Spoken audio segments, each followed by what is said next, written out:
Thanks for visiting svgcuts.com/blog, and welcome to Mary's Corner. In this episode, we'll be putting together this cool Father's Day beer card. To make this card, we've used elements from the following kits: the Father's Day Mega Pack, the Nested Lacy Shapes SVG collection, the A7 sized envelope and cards SVG kit, and 3 free SVG files from June 12, 2009. Some of you may already have the files needed to create this card, but if you don't, we'll include links to our store where you can purchase them for a very reasonable price. Before assembling your card, you'll need to cut out all the shapes using the dimensions provided on this page. You decide what type of paper you want to use and get creative with the colors. Maybe Dad likes a darker beer like Guinness or Newcastle. Whatever his preference, this card will make him smile on his special day. So let's get crafting. Hey everybody! So I'm going to put together a really cool beer card for my dad for Father's Day. This tag I made for the Father's Day Mega Pack kit got a lot of compliments on this cute little beer stein. So I wanted to make a whole entire card using the beer mug because it's pretty fitting for my dad. He likes to brew his own beer and he likes to enjoy a nice cold one like some of your dads and husbands probably do.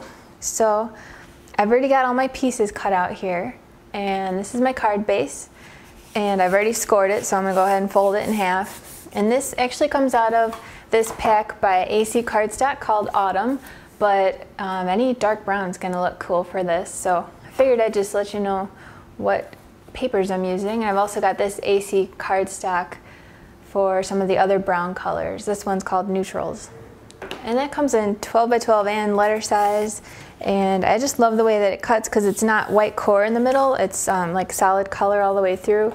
So it looks really good when you cut stuff out with that. So I'm going to, before I glue that on, I'm going to ink the edges of it with a medium brown. And I've got this nice color box set of inks that I just got myself. And I'm going to just ink the edges of this oval. Kind of messy, which is all right. Put that back and just put some glue around here. Whoops. And just put that right in the middle.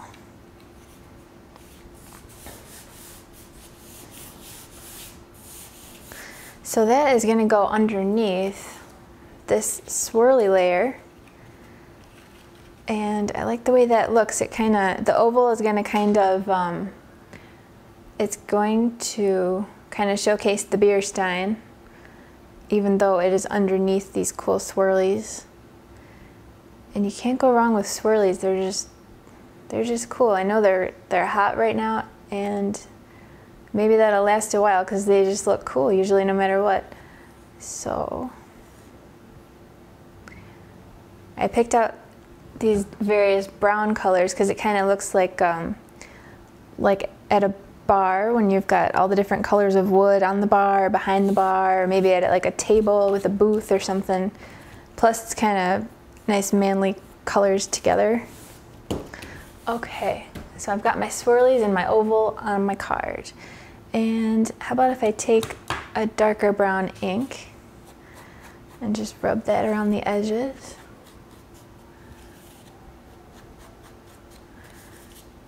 And super cool. Okay. So now for the actual beer, I've got my letters, don't need those yet.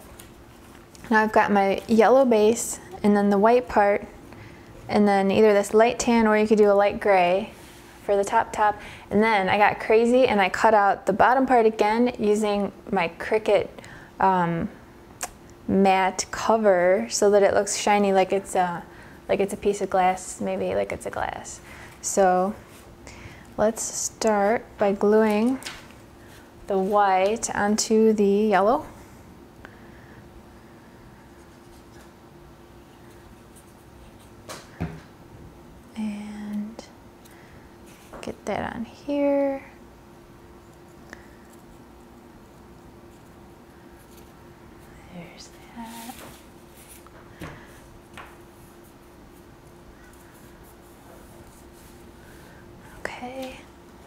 And like I said, this top one could either be a light gray or this light tan color.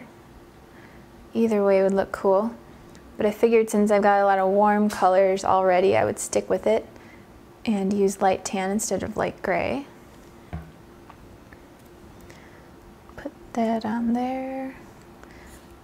And it looks cool because this is almost the size of a real beer stein.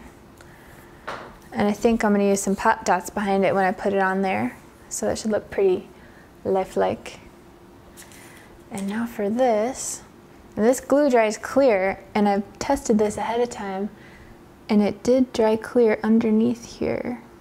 So I'm going to put a thin layer of glue around the edge. And that should be fine.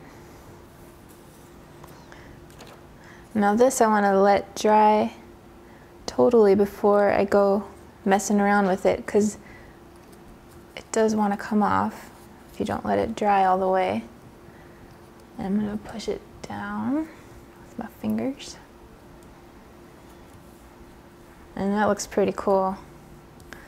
Now hopefully that'll stick. I didn't put it quite all the way to the edge, which might have worked a little better, but we'll see. If I have to put more on there, then I will. Okay, now for my little letters. Those are going to go right on the front.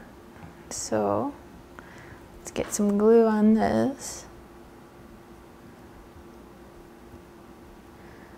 Now one of those Xyron things would probably come in handy for this since it's kind of intricate. I haven't gotten one of those yet because I have been happy with my glue so far, but it might not be a bad idea for intricate stuff like this. Okay. And now I'm going to put that right in the middle.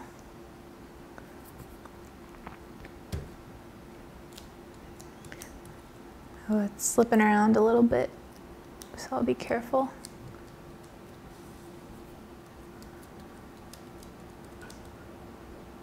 Okay, so I'm going to let that dry nicely before I mess with it too much. I'll just set that up there for now. And then since the card base is dark, I've got this part to put inside, so you can actually see what you're writing in there.